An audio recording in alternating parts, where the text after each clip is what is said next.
Yo, how's it going, guys? So, Genshin Impact has been dominating the gacha scene for a while now, but today I'm here to share my first impressions of Wuthering Waves and why I think it's worth your time to play. This is my first time doing a video like this, so to make it easier, I've got notes on my phone. I'm going to try and do this in a wanna to keep it natural as possible.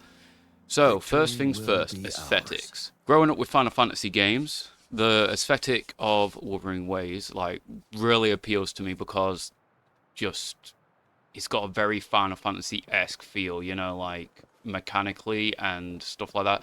The animations from attacking and spells, it's just very visually pleasing, and then obviously just look at this view, man. Like, the graphics are insane for what is essentially a free game as well. Story-wise, yeah, going into the story. So, initially, honestly, to put it simply, the beginning was kind of boring to me. There's a lot of small talk, and there's basically just a copy-paste of the basic story that you get in Genshin Impact. You know, oh no, I've got Amnesia, I'm going to save the world. So, you don't know why you're here, where you're from, or who you are? Nope. Again, the beginning of most games is just the introduction, so it's all about introducing the Tasset discords and echoes and showing you how the game works and adding all the little systems in a bite-sized manageable system. Needless to say, the moment we got to this bit, oh, that smile, he's definitely evil. Nice introduction though. Oh, do we get to fight him now? I was completely hooked. This is where I ended my stream on the episode after 8 hours of playing.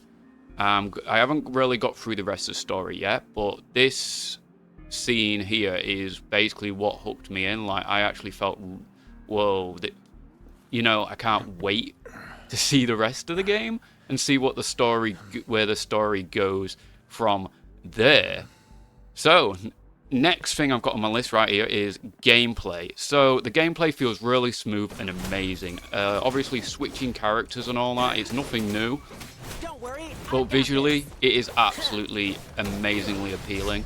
I mean, come on, when you see this guy like do his dragon thing, you can't tell me that isn't like... The characters look amazing during combat, the switching is smooth, the dodging is smooth. It's the indicator for when you've got to block or parry. It's extremely, I'd say, noob friendly, because I'm not that good at games, I'm going to say. However, I'm not at the point, maybe it's more understandable as I get through the words, but this is my first thoughts after just playing it for 8 to 10 hours. I don't really understand what the elements for each class actually do or change, whereas like in Genshin Impact you have a huge impact based on the elements, so like Electro works with this, etc, etc. I don't know what the elements do. Apart from that, sometimes it can be a bit clunky when you summon one of these guys in. Obviously some of them, it goes really smoothly with the combat, but apart from that, I'm assuming as you start to get the 4-star, 5 stars one, like it's a lot more smoother, but sometimes it'll come out and just do a move that doesn't seem to flow smoothly with the gameplay from my perspective.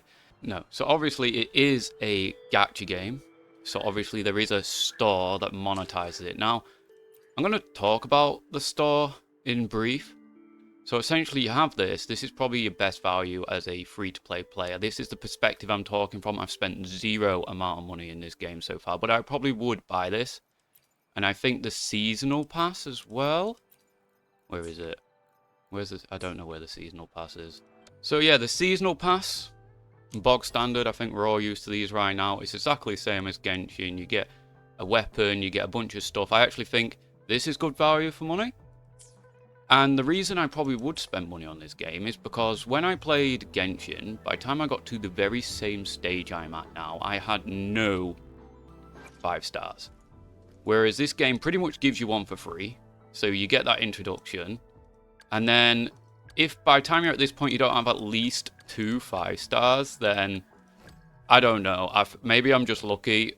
I don't think I am though. Like, I remember playing Genshin for like 5 or 6 days before I got my first 5-star. It just feels a lot different as a free-to-play player to actually feel that difference in the strong characters. Now, saying that, most people are living in a cost of living crisis. So when you come here and you look at, okay, so it's going to be, all right, where do we go? No. So when you, let me click the plus. So when you come here, you're talking this one, roughly. So I'm from England, so this is 30 quid for about 10 rolls. So I'd say like 25 quid for the 10 rolls because you're going to be left. So like let's just say it's going to be $25, $30 for 10 rolls. So if you do the maths, that's like $240, $250 pounds to guarantee yourself a 5-star character. Now, I don't know about any of you, but this obviously is designed towards Wales. It always is. Like, not many normal people are going to invest that.